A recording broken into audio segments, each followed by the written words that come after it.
All right, let's try and discuss the problems facing City Power now. And joining me for this discussion is energy expert Ruse Moleshe and an Alexandra community member, Sally Mmower, who joins me in studio. Let me start in studio. Sally, good evening to you. Good evening, Collie. And thank you very much for your time. Thank you for having me. Paint a picture of how load reduction, as it has now been introduced this morning, how it has affected the Alex community. Well, most people didn't actually know about it, that there was going to be like load reduction. It started where a lot of communities were not having electricity and for days. And they started doing protests. If you've seen last week, there was a lot of protest happening with burning of tires on the streets just to get service delivery on electricity. And unfortunately, what happened at that moment is that the community was so angry that they started attacking some of the City Power technicians. And so therefore, the electricity problem started going even further. But if we look at it, there's also us as a community, we also part to blame for what is happening in Alexandra. For example, I mean, we know that Alexandra was built not for like, now we almost on 900,000 people living in Alex, you know, the ones that they've been counted. But if you go on each and every street, we have people building double stories, you know, infrastructure is going up and up.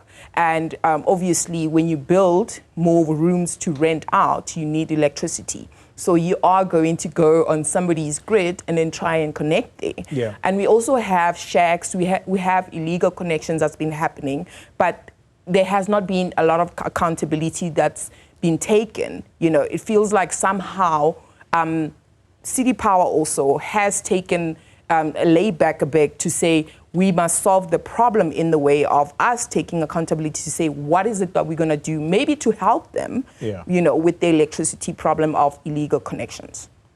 So the way that you explaining or describing the situation, load reduction, as City Power says, only started this morning. But based on what you are saying, it's been load reduction for a number of days, at least, in Alexandra. Am I hearing you correctly? Correct. So we had, for example, we had protests that happened in Marlborough.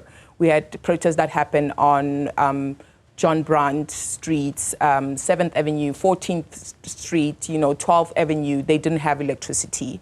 I also experienced it, but mine came on a Friday where it started at, I was sitting at home, I was working, and at around 8 o'clock, I just saw the electricity just went. And it only came back around Saturday at around 1 o'clock. That's when, in the afternoon, that's when it came back. So we didn't even know, was it a reduction or was it an outrage? Because it did come back. We didn't have to fix anything or nothing was burned. But then there's other communities in the yards, because we also need to be, remember that most of the yards in Alex, because of the housing issue, we have a lot of people living in yards and they're living in like with families and so forth. And also it affects children at school, because if you look at it, if I'm studying, right now they're writing exams. There's a load reduction, I can't study. Some parents feel, oh, it's winter. Maybe my child must not go to school because it's cold. How do I know that my child is going to have heaters in the classroom? Do they even have heaters in the classroom? You know what I'm saying? All right, let's bring into the conversation energy expert Ruse Moleshe. Ruse, good evening to you, and thank you for your time. Before we talk about the infrastructure problems, do you think that City Power could have, should have communicated load reduction a little earlier to the communities such as Alex, for example, because what prompted the protests and blockading of roads was because they had started experiencing power outages. Should that have been the first step, you think? Good evening to you, Polly, as well as the viewers. Of course, there should always be in the client a user relationship with City Power should be that whatever that is they are doing, that will impact on clients should be communicated properly so that people are able to prepare themselves for whatever eventuality will happen. Yeah. But then there is what City Power says is a constrained grid that if left unchecked, it will collapse. And that's why they are now implementing load reduction, particularly in the areas where electricity is being heavily used and owing in part to illegal connections. Is this the best way to do things by City Power? So there are different ways this can be tackled. First and foremost, when there is an increase in demand, generally that can be foreseen, and there's infrastructure that is in terms of increasing capacity that needs to be planned and to be done. Secondly, when there are illegal connections, it is also still their responsibility to ensure that those who are illegally connecting are disconnected instead of making the ones that are not doing so to suffer. That is the other problem, that it's an issue that unfortunately has to be resolved by them, City Power, and no one else is going to be able to deal with that by disconnecting. So if there's dishonesty within the system itself, then that means that City Power should look at how do they then get rid of that within their system, and so that they don't prejudice the consumers that are on the system legally and are paying for the services. Yeah. That's the challenge. Yeah, and let me bring it back to studio. Sally, that last point that Ruse makes, that those residents who are paying electricity religiously, they should not be at a disadvantage because of the ones who are connecting illegally. How easy or difficult is it to try and stop people connecting to, I don't know, someone else's house, if that is the case, street. or at a substation illegally? How difficult is this for the officials at City Power to manage? I don't think it's a very manageable situation. Looking at how many people are living in Alex, first of all. If they were able to manage the situation, they could have done it a while back, you know. I mean, I know the spokesperson of City Power did say that only 6% of Alexandrians are paying for electricity. And yeah, so, but at the same time, it's one of those, because I remember when I was still young, you know, my family was paying electricity, you know, at that time. But now, as time went on, everybody mostly are not paying for electricity. Sure. And there was a lot of projects that came with where they actually promised a whole lot of new boxes, you know, in the house for you to have your own electricity box with your you know, you'd be able to manage it and buy electricity and so forth. But we don't know where that ended up, you know. So I don't think they'll be able to manage it. And also looking at, because the question most residents we're asking is, they knew that, you know, there's a lot of people, Alexandra is growing. And looking at the infrastructure, you can't say to us right now in 2024 that you still, and I'm speaking from the digital, you know, the world that we're transitioning into, sure, that you still think that the grid or the power station is going to collapse because of too many people are connected at it. I mean, we had the whole year, how many years we had? I mean, 30 years of democracy that we had. Are we still using the same infrastructure? Has it been improved? Because right now it just looks like we just, you know, tapping on things that we don't see, but we're trying to be saviors. But at the same time, I don't think we'll be. Do you think, though, that what City Power is doing now is a reasonable way of trying to deal with the situation? Because if there are those that do continue to pay, although it's a small number, you've just said 6%, only 6% are paying their bills, that's a big problem. So how else is City Power to manage this situation? What do community leaders on the ground say, or what are they doing about it to discourage illegal connections? The problem we have is that Alexandra is not like before, where there was Ubuntu. The yards used to have like communication, and be able to have structure to work together. At the moment is one man for himself and your family.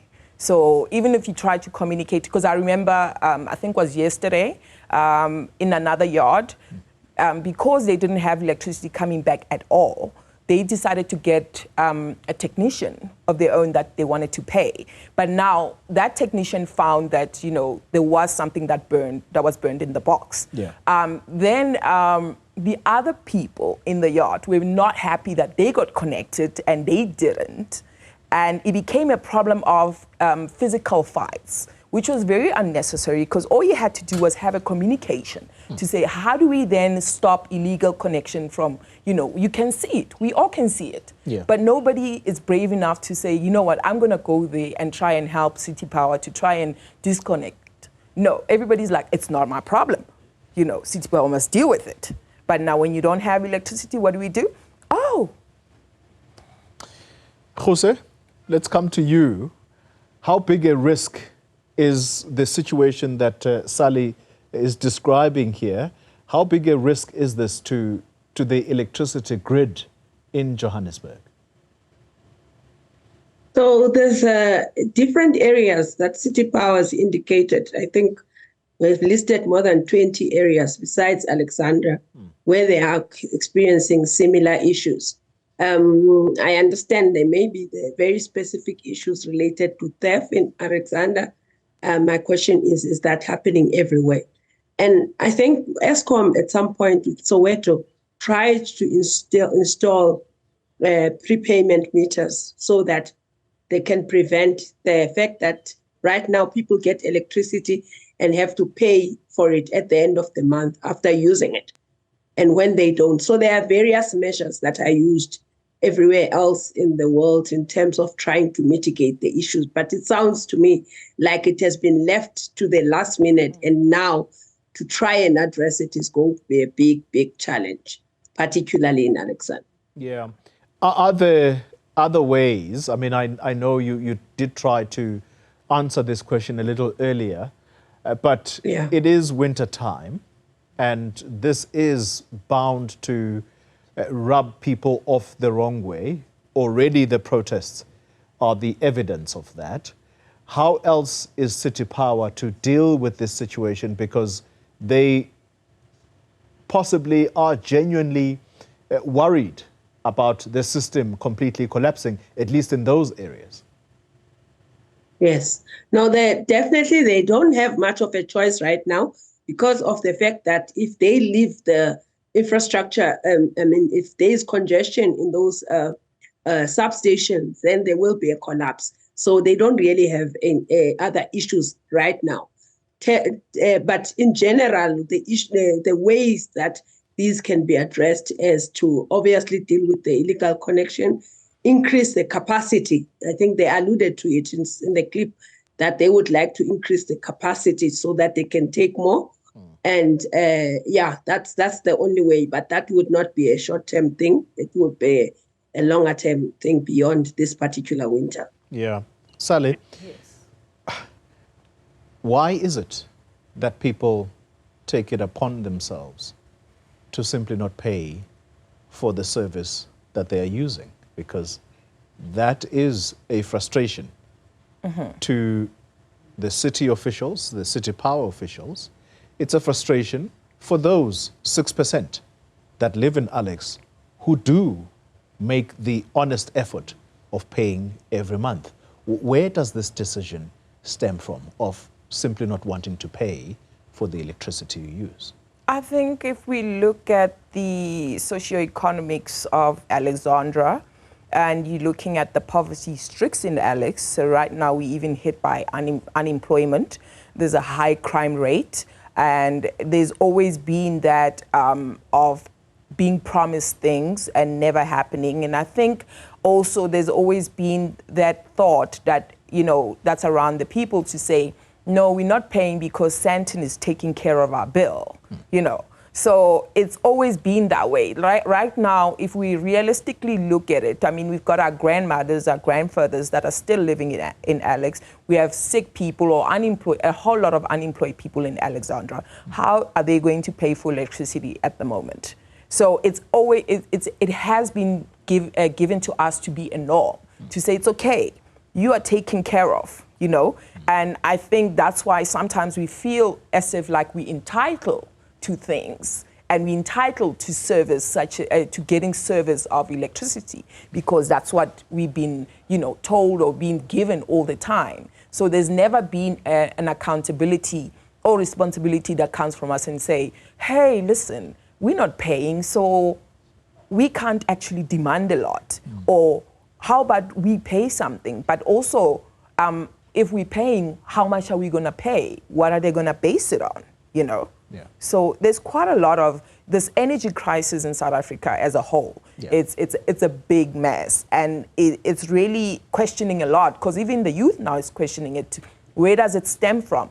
Do we really have electricity problem, or is there a way to say people want to transition their, you know, businesses that they have in government to their businesses of energy? We don't know, but those are the kind of topics that are also on the streets, you know, that because we've got a lot of educated youth, but there's no employment. So we can't even expect them to, I mean, we're giving them the 370 Rand already.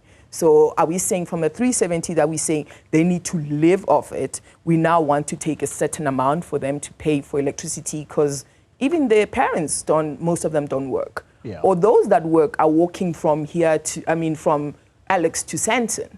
And it also increases the crime during the dark hours, you know? I mean, we've seen the one lady that worked at the hotel who was coming back from work and got killed because she was robbed.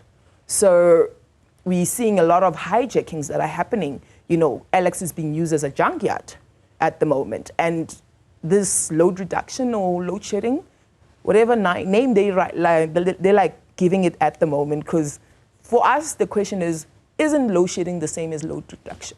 Yeah. Ruse, and that's the distinction that the people simply will not care to pay attention to, because for them, it's about whether or not we have power. Let's talk about the electricity infrastructure in Johannesburg. How old is it, and has the city done enough to try and put in new infrastructure, maintain what needs to be maintained, so that we are not faced with the situation we're currently facing? So, Xoli, in terms of infrastructure, I mean, it depends on the areas. In some areas, we do have old infrastructure and issues with maintenance or issues with additional capacity to be able to cater for the growth that is happening. So in some areas, you don't. That's why you have particular areas that are now facing this load reduction. Not every area in Johannesburg is affected by this. And then Alexandra and certain other areas have got peculiarities as well, where, as you can hear, that there's a huge amount where there's non-payment. I mean, in terms of the government policy, free basic electricity is one of the interventions that are there for those who are indigent and consume relatively less electricity. But it doesn't seem like things are going according to the theory of how they are supposed to be in Alexandra in particular. Yeah. So do you think, though, because I'm looking at this planned or these targeted power cuts, as they term them, it's going to take effect from 6 in the morning to 10 o'clock in the morning, and then again at 4 in the afternoon to 10 in the evening, and it's going to be in the high density areas. I mean, that's punishment, because in the morning, children are waking up. You as a parent are also readying yourself to go to work. You come back, it's still the very same situation you left in the morning. It's a form of punishment, is it not? But to implement it at a time like this, I don't know. I'm not so sure whether it's people should have been forewarned that if you carry on like this, it's going to hit you hard? Or do you think that these kinds of warnings have been there all along? People must just feel the pain now. Well, according to City Power, it's there. So the times that you are mentioning are the peak hour periods where you have generally a larger demand for electricity. And that's compounded by the fact that you are now in winter. So that demand has peaked. I think if I saw correctly, there was something like over 40, close to 49% increase in consumption during the peak hours. That has happened. So in essence, City Power, even if they feel like they would not want to implement this, they don't have a really a choice when it comes to protection of infrastructure. Because in any event, if they leave this and do not have a reduction, then the infrastructure is going to be affected and it won't work in any case. So right now, they are between a rock and a hard place because they cannot really do much except to reduce the load. Else, the option is that there will be a problem with infrastructure, which will result in will have the same effect in any case, or worse. Sally? Yes. Way forward. I mean, this is not going to go away. I mean, we're at the start of winter. Yes. I haven't heard City Power saying this is going to go on from X period up until period Y. At the moment, we're sort of, I hate to use the word indefinite because they're then going to say, no, but we didn't say that. But it does feel as though it is going to be an ongoing measure that they're going to be using. What's the way forward for residents such as you who are affected in this way at a time like this? I think the way forward is for us as, community to really be mindful, first of all, especially as I said, like we live in yards where there's quite a lot of us in them. So a way forward is to be thoughtful of each other, not to have on a stove, a heater, a kettle, your TV, your fridge all at once. And then the next door person is also doing the same thing. So we just need to just be mindful of, let's also help City Power to reduce, the weight of what's happening with our electricity at the moment. Yeah. So if we can be thoughtful and mindful of each other, I think that will help. But for going forward for the future, we just need answers to say how they're going to make sure that, the infrastructure is being improved. Because they can see that, the community of Alex is increasing all the time. But is there anything that the community can do from its side to try and stop those who are connecting illegally? Yes, if we work together. Not because the thing is, you find that we all know the people, you know what I'm saying? But we never want to be the one who's going to rat out someone. Because you also going to find that your life is in danger if you do that. Yeah. So I think that is what we are running away from. So I know that we have a communication that, we use Alex FM as our communication for the community. We have Alexandra alert groups that we have that also helps out on, some of the situation. We have our patrollers that also tries to help, within the community. So we also as a community need to help those platforms to make sure that we get those illegal people who are connecting legally accountable for such. Because today they're gonna pull it out, tomorrow guess what? It's back again. On.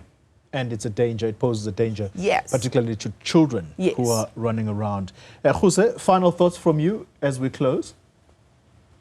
Yeah, it's a difficult one, Chloe, but what's supposed to happen is that, firstly, as you correctly point out, the community of Alexandra should be paying, because non-payment means that no money for City Power to be able to upgrade this infrastructure. And I think that prepayment meters, I know they're not popular, are supposed to be the way to go so that there can be some monitoring. but it sounds messy in particular in Alexandra.